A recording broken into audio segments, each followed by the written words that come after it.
Welcome to the CBS Radio Mystery Theater Archives, the only YouTube channel which has the original classic episodes of the CBS Radio Mystery Theater in order with no ads. Thank you for listening, and now, enjoy the show.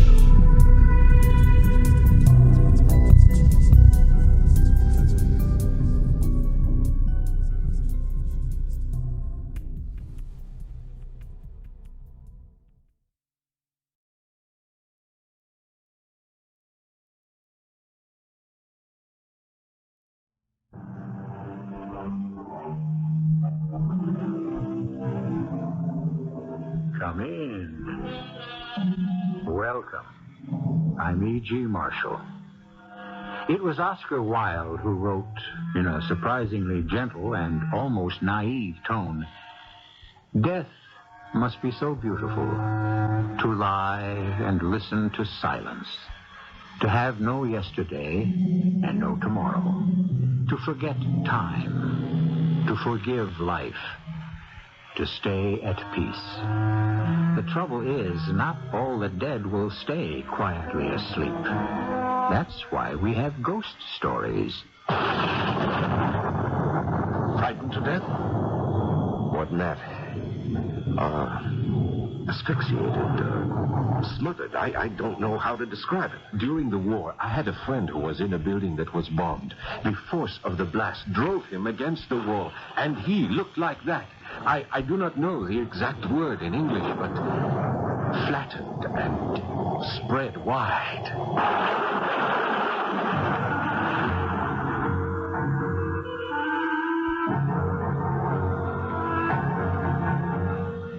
Our mystery drama, The Ghostly Private Eye, was written especially for the Mystery Theater by Ian Martin. I'll be back shortly with Act One.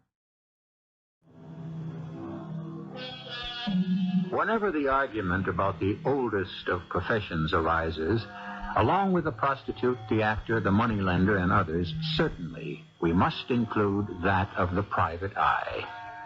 Sometimes honorable beyond belief, as in the case of Cain and Abel, when Jehovah himself solved the murder. Many more times, not the most prized member of society, still a figure to be reckoned with. Of all the modern ones, no one is more special than the parapsychologist, the man who deals in the explanation of that vast middle world of clairvoyance, extrasensory perception, and psychic phenomena. The explainer of the inexplicable, such a man as the singular Mr. Flaxman Lowe. Hello? Mr. Flaxman Lowe? Yes, the same. This is George Blackburton. You know, we've seen each other casually at the club. Oh, yes, of course, Sir George. I feel like the devil bothering you like this, but you were pointed out to me as someone who, well, was more or less an expert in the occult and supernatural. Well, I have made a good deal of investigation, yes, but, I'm in desperate need of help. Could you come right down to my place in Surrey? We have something that even my wife can't cope with. Something? Perhaps it's an old curse. I don't know, but there is a thing that is trying to crowd us out of the house that you can actually taste and smell. Disgusting and terrifying. I need help. Well, I don't know about immediately. I'm expecting a guest from France whom I must pick up shortly. By all means, bring him with you. Let him be our guest, too, for the weekend. If you don't help us, I'm afraid I'll go stark, staring mad. Oh, very well. I think it might be arranged. Monsieur Lowe, I recognize you from your photograph. Oh, my dear boy, you must be Professor Jean Thierry. I am. Well, you look young enough to be my son, and with such a formidable academic background. As I come to meet you, I am a child at the feet of the master. Oh, now you make me feel like the all-wise spirit. Well, are you not the king of ghost killers, the master of the spirit world? Oh, scarcely. I'm a child in the wilderness of the afterworld. And, at the moment, an embarrassed host. Oh, why? Well, What would you say if, instead of taking you home to my comfortable fire, as I'd planned to, I whisked you off instead into the depths of Kent for a weekend at a haunted house, far beyond your belief, and which even stretches mine? What would I say? What am I here for? Well, so we stay right here in the station and catch the next train for Yand Manor House. We had corresponded for years, the Dr. Flaxman and I, and the quality of his mind was such that I had been most eager to meet him, to argue vis-à-vis our contrasting belief on the matter of life after death. So what matter that our first conversation was on a train headed for this house with a strange name, Yand Manor House. This house that you have been asked to investigate, it has a ghost? Oh, most definitely, yes. Is it an especially convincing ghost? Well, I think you'll find that it is. Then you are promising me an exceptional adventure. One not without a great deal of danger. Well, I can't judge that, though, without trying, can I? Well, that's the nature of contact with the world beyond. But first you must prove it to me. I simply do not believe in ghosts, or spirit manifestation, occult phenomena, whatever is the rubbish bin into which most people throw any belief they cannot understand. Well, this rubbish heap is what I spend my life investigating. Chacun a son goût. To each his own. And yet, are we all so sure and secure about what we think we know? I realize that you're aware, but I've had some considerable success searching through the trash that most people discount. Well, what can I answer? That I rebel against the whole idea? After all, I have no experience in these matters, except vicariously through studying and reading. Very well. And now you're about to have some first-hand direct experience, which I hope you will not come to regret. We went straight to Yand Manor House, certainly on my part totally unaware of the terror that was to face us, and of a gaping world of swirling doubt, bottomless, and as insecure as that dreadful dream of falling from incalculable heights to impossible depths, a dream beyond belief that was to haunt me the rest of my days. We were met at the train by Sir George and quickly transferred to a large and luxurious landau with a magnificent pair of horses. I had been prepared for something quite magnificent when we approached Yand Manor House, but actually it was not so impressive compared to the property that surrounded it. A square brick house, notable only for a strangely out-of-character building at the end of the garden that was unmistakably a mausoleum. But our hosts I found quite charming. Your rooms are comfortable, I hope, Mr. Lowe, Professor Thierry? Oh, I find mine even better than that. Cozy. Oh, yes, mine too. I feel quite at home. And you need have no worries. I've swept them myself.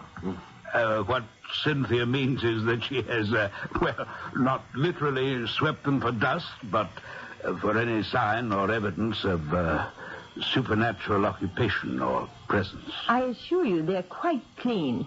In fact, I've combed the whole house, and there's not a jot of evidence that any spirit forces or spectral emanations exist. Save for, of course, the den. I'm a psychic, too, you know, Mr. Lowe. Oh, well, you flatter me, Lady Blackburton. I don't consider myself one, only an investigator of psychic phenomena. You do not believe in the spirit world? Ah, that's a different matter. I think you will find, madame, that he is a true believer. I am the fly in the ointment. Well, monsieur, before you leave Yand House, I can promise we will have made a true believer of you. Well, you sound almost as though you enjoyed this ghost, which so concerns your husband. Oh, no. No, this is something malignant, destructive. It must be exorcised. I tried to reach it through spiritualism, but without success. I only hope that with your help, perhaps we can. May I ask when we're to see the room? We're waiting only for my nephew, who'll be joining us for dinner. We will be 5, the Pentateuch, the perfect number for a seance. One reason why we were delighted when you asked if you could bring a guest, Dr. Lowe. I only hope, madame, that I will not be a limiting factor. We ask only for your cooperation. I feel quite sure we'll end up by winning your belief. That'll be Charles now. Don't you think, my dear, it might be a good idea for us all to go straight into dinner? I think perhaps it would. Gentlemen, will you join me? There had been a curious little family byplay between Sir George and his wife, which was soon explained to me after I met Charles Volney. He was a large, heavy young man with an athletic build. I can't say I found him an attractive personality, but what was most noticeable about him was that he was already on his way to another evening, which could only lead to a hangover in the morning. And so, Aunt Cynthia, we're to have another table-tapping session? Charles, I won't have you talk to your aunt that way. Well, good Lord, Uncle George, has she really got you believing in all this twaddle? The strange things that happen in that room can't be taken lightly. He doesn't really take them lightly at all, George. The bravado is just to cover up his own fear. Rubbish, Auntie. Some wind blowing down the chimney, rustling the ivy and swinging something loose against the window, or the creaks and groans of this drafty old house. Nonsense. Are you seriously interested in all this balderdash, Dr. Lowe? Well, yes. After all, I have made it my life work. Yes, of course, but to expose frauds and to show up fakers. In part, yes, that is a byproduct. Now, you're not going to tell me you actually believe in bits of ectoplasm bumbling about, droning and clanking chains. May I quote you from Hamlet? There are more things under heaven and earth, Horatio, than are dreamed of. Oh, Lord, I'm in a nest of nuts. No, not quite.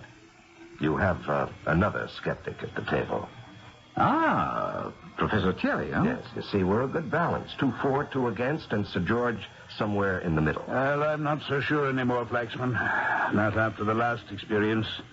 The one that sent me scurrying to you for help. My information about the room, we're about to, what's the best word? Shall we settle for invade? Is still sketchy. Naturally, Dr. Lowe. It has to be all the things you can't question, only interpret. The wind blowing, a shutter clacking. You know, it's so easy if you can't see anything face to face. Yes, sir, if you'll excuse me, Charles, I think there have been other manifestations. Am I wrong? Far from it. Hearing and seeing are not the only senses. One can actually feel the presence. Oh, it's all in the mind. It's a lot more than that, damn it. I tell you, one can smell it. Smell it? The fetid odor of death, the grave and decay. It's not only smell, but taste. If it runs true to form, after a certain hour, none of us will be able to remain in the room. Why? Because, my dear nephew, we shall be crowded out. But why would this presence, or whatever it is, want to, your strange phrase, crowd anyone out? It's an experience one can't describe, that one has to live, Professor Thierry. As if, somewhere in one's daily life, one closed one's eyes for a second and suddenly realized he was standing at the verge of a gaping hole that plunged into such terrifying darkness and eternal damnation that the bile of terror rises in the throat and threatens to suffocate you. There's an enemy in that room at such times who presses against you so massively that you feel as if you're being trampled under a multitude, helpless against a torrent. A stifling, a force that you must move from or be smothered to death. Oh, forgive me. This is not exactly after-dinner conversation, but it is a reality in George's and my life that we must face or run from if we can. We've decided to face it. Will you chance it with us?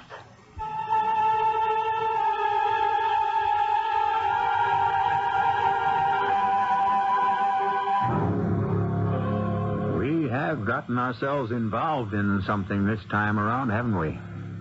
I don't know where each of you stands on the power of the spirit world, extension after death, or belief in ghosts. But I do hope you'll stay to do a little more research with me and Mr. Lowe on the nature of it, the possibility of it, and exactly what effects it can have on us. I shall return shortly with Act Two.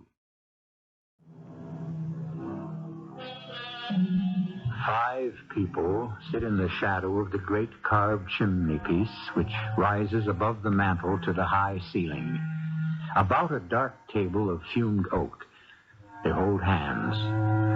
4 of them watch Cynthia go into trance and wait for the manifestations from beyond. The room is dark and brooding enough to raise Satan himself. The lamps smoke and cloud the atmosphere, as if the air pressure is heavy beyond nature. But nothing happens. Whoever you are, wherever you are, we are trying to reach you. Can you not answer? Answer. No. Not tonight. Tonight I can't do it, George. There are forces against me. I don't know what it is. Break the circle. Bring up the lights. I will, Cynthia, my dear. And, rest. Relax. Cynthia, you extend yourself too much. I'm all right, George, dear. But I must rest now. Really, We may not have raised any wandering spirits inside, but we seem to have created some outside. If you'll excuse me, I think I'd best see Cynthia up to bed. Please give my apologies to our guest. Hush, Cynthia. Don't worry about I worry about what I must. Did you ride over, Charles? Oh, yes, sir. I don't want you to go back in the storm like this. You must stay. Any one of the rooms in the West Wing, they're all made up. Don't you worry about me. But I do. Very well, Auntie. I promise. Come along, Cynthia. Charles, since I'll not be down again tonight, will you see to our guest needs? I also promise to be an excellent host, Uncle George. Good night. Good night, Lady Blackbird, Sir George. Bon nuit. Well, gentlemen, what shall it be? Whiskey, gin, brandy? No. For me, nothing. It was a long journey from Paris. Noon's trip has finished the job. I am exhausted. No, I don't think I want any either. Why don't we all just go up to bed? Ah, yes, bed, sleep. Those I welcome. But, I'm not going upstairs. Well, you're not going to ride home in weather like this. No, Mr. Lowe. I'm going to spend the night, right here. You mean in this room? That's right. Either I will sleep the sleep of the unrighteous, or if I'm wrong and my aunt's right, I'll have some company. Now, I mean to put an end to all this nonsense about ghosts and ghouls. Then I shall sit up with you. Oh, perish the thought, Mr. Lowe. With your reputation, I'm sure any self-respecting member of the other world would give you a wide berth. Well, are you still sure you won't join me in a brandy? Very well. Mr. Volney, may I ask you to be serious for a moment? Do they ask me? I don't think you should take your aunt's warning lightly. Even though there's been no physical evidence tonight, apparently some malignant and dangerous force considers this room its province. Then if it does, I intend to disabuse it of the idea. More than that, I'd want it off my turf. You see, this house will be mine one day, very soon, if my aunt and uncle decide to return to traveling. And I want it, whoever or whatever it might be, and mark you, I don't believe it exists. I want it to know that when I take over, there'll only be room for one of us. And no amount of discussion would persuade this headstrong young man to change his mind. Personally, I couldn't help agreeing with his point of view. The idea of anything supernatural daring to intrude in this temple of the normal and the everyday seemed ludicrous. So, Flaxman and I went upstairs. John, Yes. I am concerned. About me? Actually, I must admit my concern was more for that young man downstairs. I should not worry about him. One more drink, and the wine will put him straight to sleep. Well, I'm not worried about anything that may threaten him in this world. I left my practical French friend and went to my own room. The storm was still whistling and moaning about the Manor House, but it was a perfectly natural phenomenon, and there was certainly no cause for alarm. I must have been sleeping lightly, for a grandfather clock striking the 3/4 hour somewhere in the house woke me up. I glanced at my watch and saw that it was 1/4 to midnight. I shrugged into my robe and slippers and stole downstairs. The house was silent, save for the moan of the wind and the steady drum of the rain outside. The door to the den was closed, and I opened it, filled with a nameless apprehension. I could have saved myself my uneasiness. Stretched out comfortably on the couch, a still unemptied glass in his hand, lay Charles Volney, snoring contentedly and looking to my middle-aged envy the picture of health in spite of all his drinking. I removed the glass and set it aside. For a moment I considered getting him out of there, but he was so soundly in his cups and such a heavy young man, the effort was beyond me. Besides, I was getting cold, so I stoked up the fire and left him, to my eternal regret, as it turned out.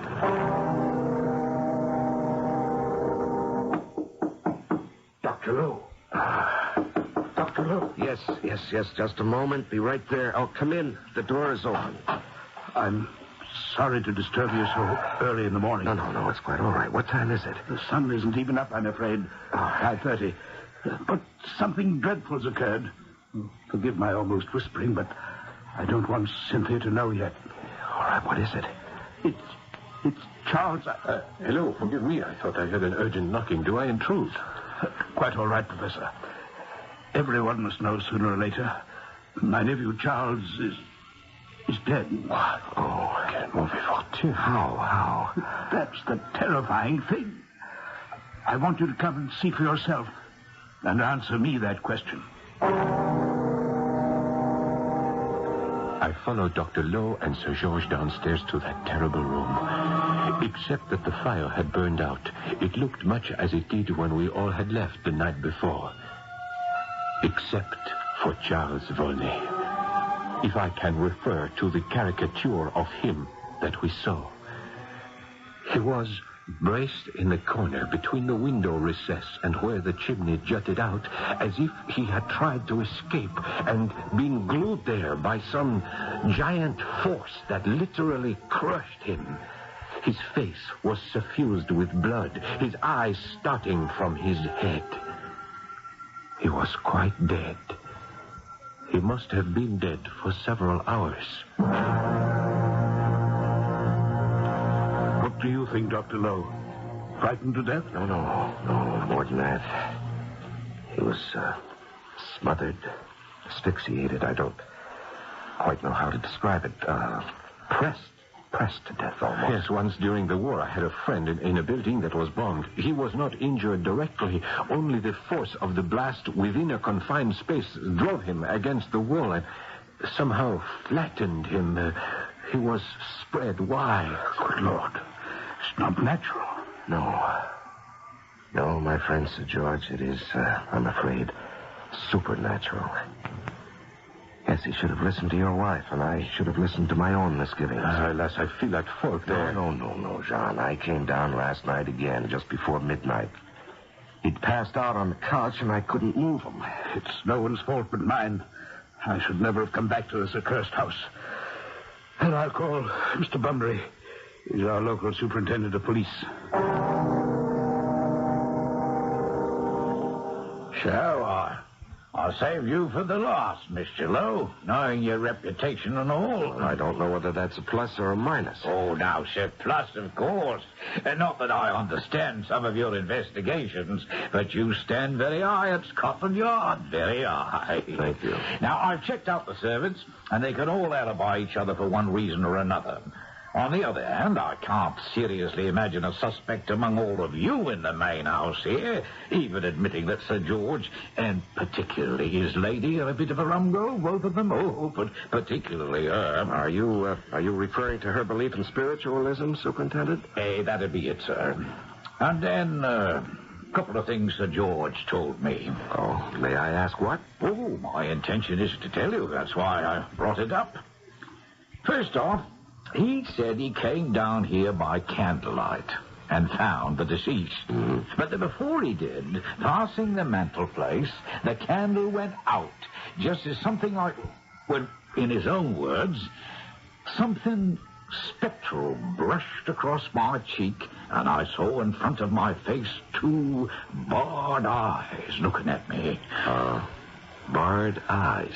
Now, what does that mean? Oh, that's exactly what I asked, sir, and he replied, eyes that looked at me as though through the bars of a cage. And then I was conscious of a strange flat taste in my mouth and the odor of damp and decay. And I lit the candle and saw poor Charles. Now, what do you make of that, sir? Well, you've seen the corpse. What do you make of it, Superintendent? Oh, I don't, sir. That's why I'm asking you. You don't believe in ghosts, I take it.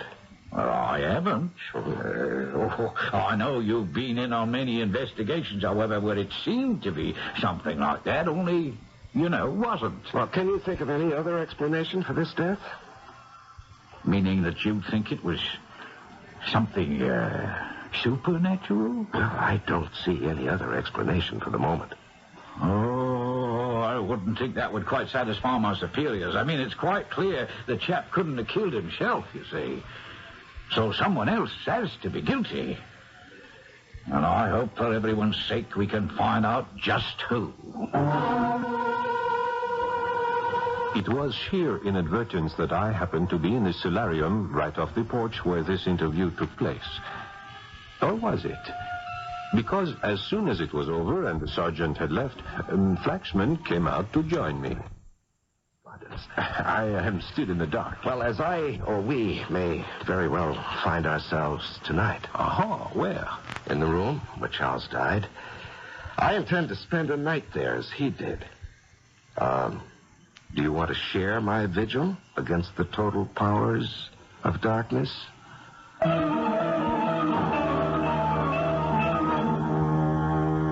And as Professor Thierry regards his brilliant but strange friend and intellectual enemy, remembering the horrible death he has seen one man suffer, but pondering the challenge of ultimate proof on a basic principle, I must leave them, and you, till I return with Act 3.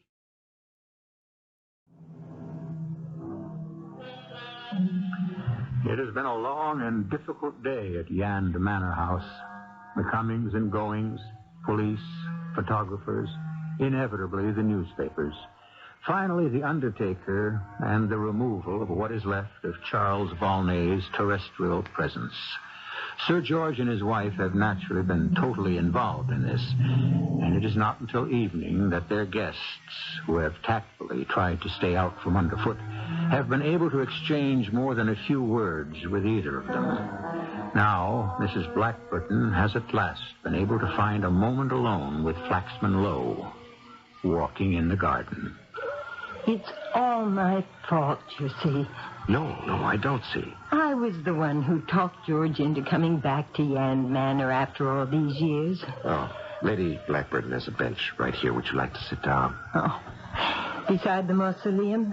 Why not? It's strangely appropriate. Why? What is this building? Well, that's part of it all. Yand Manor has been in George's family since a sort of granduncle willed it to his grandfather, with a specific reservation. And that was? That in perpetuity, till the last of the Blackburton heirs, Yand House must remain in the family's hands. And that if the family didn't occupy it, it couldn't be rented. Well, now, I doubt if that would hold up in any legal court. Possibly not, but beyond that, there was the curse. The curse? That anyone who broke the promise or the letter of it would die a horrible death. Oh, I see. And, Sir George believed this? George is such a decent man, Dr. Lowe. It wouldn't have had to go that far. He would have just lived up to a family promise as his father and he had in their own way and kept Yand House without living in it. But you see, I was the one who forced the issue. You decided that as long as you were back in England, it was silly not to live in a house you already owned. Yes. Plus, by now, my dedication to spiritualism, my new venture into the occult. Mm-hmm. So I'm the author and the instrument of this tragedy. I feel as if I'd actually murdered my nephew, Charles. Well, Lady Blackbird and I don't understand that. Because having forced George to return here against his will, he'd rebelled. He didn't like all these supernatural manifestations. And it was only at my insistence, at my plea, that he brought you down here. If they couldn't be stopped or explained, he determined to sell the property and destroy this mausoleum as soon as it was legally possible. And may I ask who rests here? That uncle of George's grandfather who started this whole thing. His body is actually in that tomb? Yes. Locked in a strange lead casket. A lead casket? This uncle was a strange man with an inordinate fear of death. Oh. It's said that he predicted his own death and arranged to have a doctor in attendance. And he died very suddenly and unexpectedly. I see. Lady Blackburn, you're asking for my help, aren't you? I have no right to, but yes. I feel that my hobbies have inadvertently led my husband and his family into a terrible peril. The only one I know who might save them is you. I see. Then may I have your husband's and your permission to spend tonight in the den as your nephew did last night? Oh, I don't want to risk your life. Well, I won't deny it may be risked, but first of all, I know what I'm doing, which your nephew did not. And second, I shall not be alone.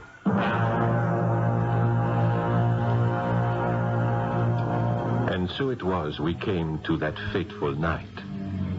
My friend Flaxman Lowe and I entered that fearful room, closed the door behind us, and settled down to challenge whatever malevolent spirit he thought still occupied it.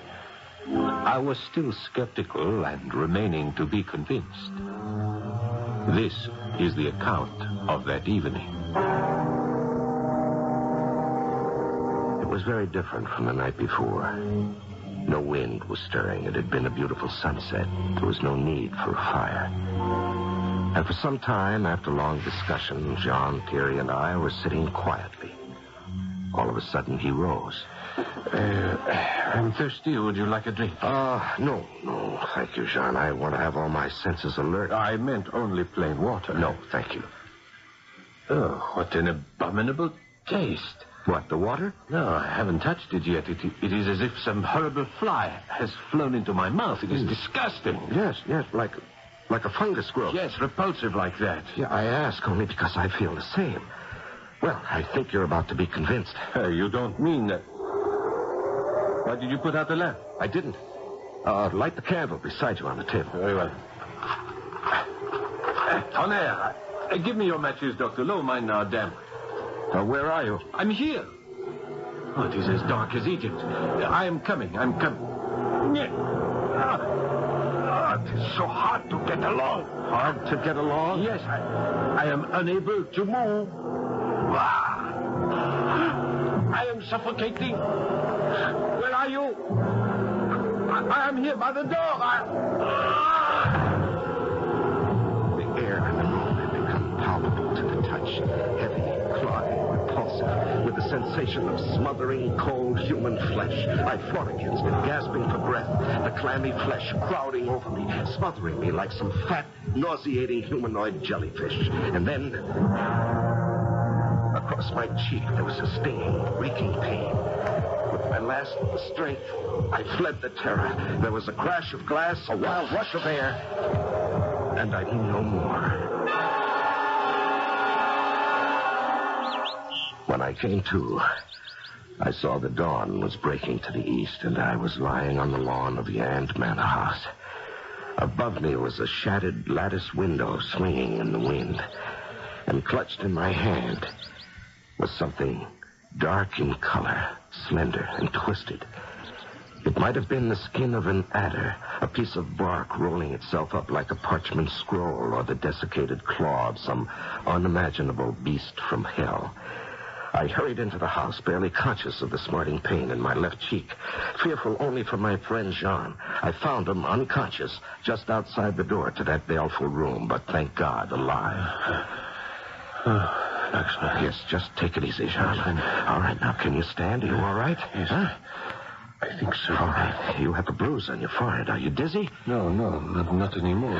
What happened to you? I don't know.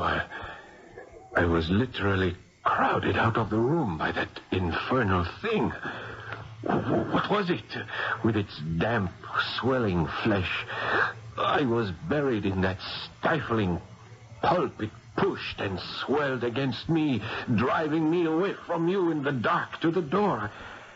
I called out, but I could hear no answer. What was that ghastly presence? Well, I think I can answer that now. It was what killed the young man, no? Yes, the very same.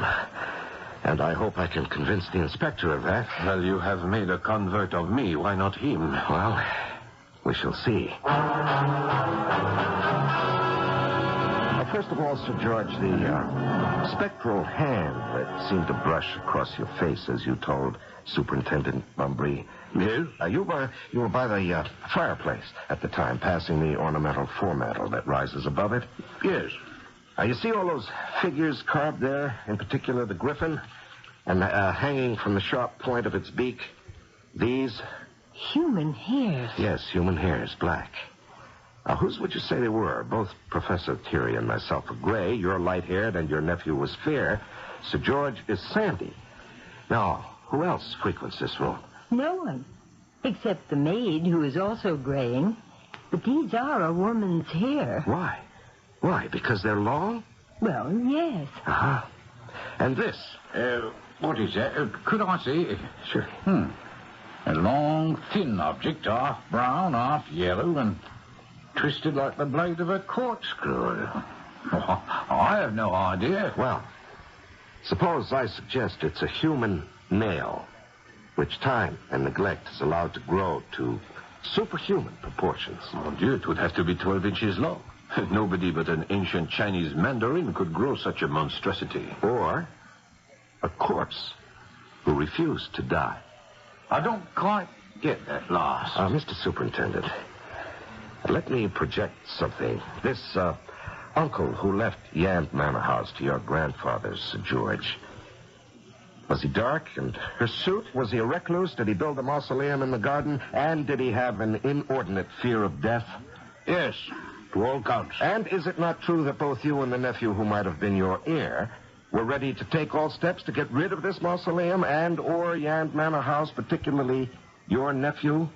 I suppose so. Then, Superintendent, I can categorically tell you that your murderer lies in the casket in that mausoleum, and the murderer of anyone who tries to oust him from this property as long as he shall live. Are you suggesting that a man dead over a century is still, in some sense, alive? Unless it sustains injury itself. The brain is the last to die. In fact, it's the only measure of finite death. Now open the coffin, and you'll see what I mean.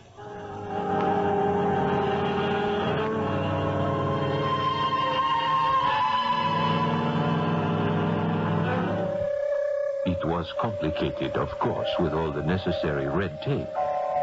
But on a certain day, the coffin, which took 10 men to move out into the sunlight and sealed as tight as a drum, was opened.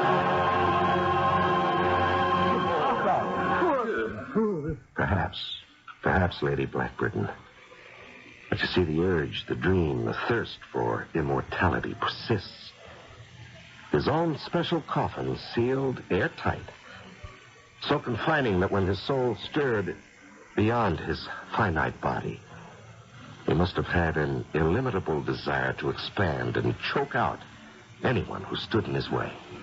But after 100 years, the flesh, the form, still undisturbed. Except for the hair and the nails and the eyelashes. Look at the length of them. All of them must have kept growing since he was locked in the coffin. Are you suggesting this man was, or is, still alive? In a sense, yes, Superintendent. You see, he seems to have mastered some ancient formula whereby the body is saved from complete disintegration. And you can see that evidence before you. So that closes your case for you, Mr. Superintendent. Now you know how young Mr. Volney met his death. And what about us, Dr. Lowe? Oh, I think you'll have little reason for fear being haunted anymore. You see, in the sunlight, the body already is beginning to disintegrate. By the end of the day, there'll be nothing left but a fleshless skeleton. How can I thank you for what you've accomplished? Now, don't thank me.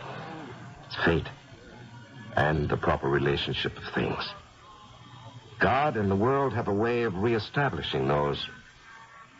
And have I convinced you, Professor, that at least there is something beyond your pragmatic values? My dear Dr. Lowe, you have convinced me that you will add another branch to our sciences. But I must admit, you establish your facts too well for my total peace of mind.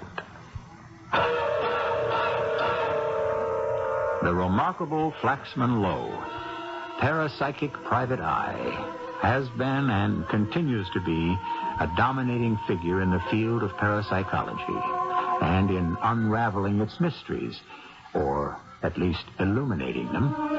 If this is a field which interests you, perhaps I shall bring you other cases in the future.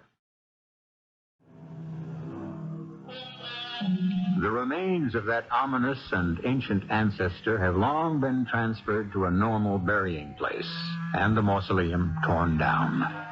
Sir George and his wife stay on at Yand Manor House. Cynthia Blackburton has long since given up spiritualism and assorted interests in favor of feminism. Of course, since she is still in the 19th century, you might not recognize it for what it is today.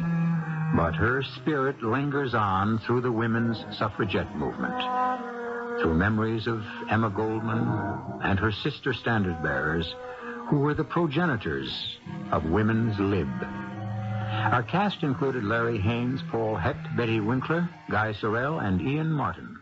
The entire production was under the direction of Hyman Brown. I hope you enjoyed this episode of CBS Radio Mystery Theater. If you've enjoyed this and want to hear more, please subscribe to this channel. You can also visit my other YouTube channel by searching Mr. Brian McCarthy.